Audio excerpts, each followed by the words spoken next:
আমরা চাই সংস্কারের দেশ, নতুন প্রজন্ম বাংলাদেশ। এই জন্য আমার দরকার সুন্দর সৎ বলিষ্ঠ নেতৃত্ব। আমরা আবার আর গুম হতে চাই না, আমরা আর আয়না করে দেখতে চাই না। কিন্তু আমাদের দুঃখের বিষয়, আমরা এখন কোনো শিক্ষা শিখি নাই। বিপ্লব থেকে শিক্ষা পেলে এই পুলিশ সেদিনকে হাদি ভাইয়ের উপরে হাদি ভাইয়ের বিচারের জন্য হামলা করতো না, এই সমস্যা সহজেই সমাধান করতে পারতো। কিন্তু কর্তৃপক্ষ তা করে নাই, চরম বিপর্যয় অবস্থা সৃষ্টি করছে, কলঙ্কিত অধ্যায় সৃষ্টি করছে। তারপর পরই দেখছি আমরা সেনাবাহিনী 21 জন সাংবাদিককে উঠে নিয়ে গেছেন। তাহলে আমরা কি শিখলাম?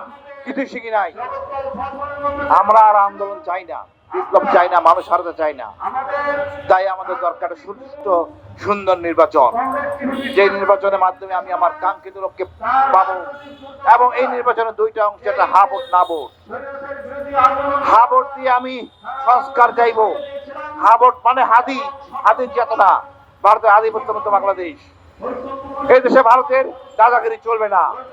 আমার যা আছে তা নিয়ে আমি থাকবো, এটাই হাদি। আমরা সবাই হাদি।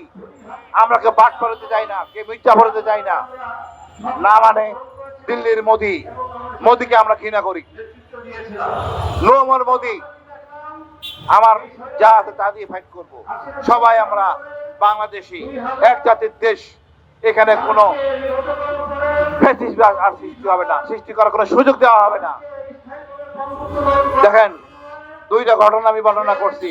তৃতীয় ঘটনা হলো, নির্বাচনী কেন্দ্রের 400 গজের মধ্যে ক্যামেরা নেওয়া যাবে না, মোবাইল নেওয়া যাবে না। এই ফাইলটামি করার দরকার ছিল না, নির্বাচনী কমিশনার। এটা কুলাঙ্গার নির্বাচন কমিশন। উনি ঋণ খেলাপিকে প্রশ্রয় দিচ্ছেন, দ্বৈত নাগরিক প্রশ্রয় দিচ্ছেন। এখন আমার বলতেছেন ক্যামেরা লাগবে না, মানে কিছু ঘাপলা করতে যাচ্ছেন, ইঞ্জিনিয়ারিং করবেন। এবার আন্দোলন হবে আমলাদের বিরুদ্ধে। এই আমলা আমাদের দরকার নাই। আমরা জনগণ যারা ভোট দেবে সেটাই হবে। কোন রকম বাটপারি চলবে না। নতুন প্রজন্মের বাংলাদেশ, এখানে আমরা যাই বৈষম্যহীন বাংলাদেশ। ধনী গরিব থাকবো, বাট আমরা কাছাকাছি আসবো। সবাইকে নিয়ে কারচুপি করবেন, কোনো ডকুমেন্ট থাকবে না। নির্বাচনে ফলাফল দিবেন, কোনো কাগজ থাকবে না।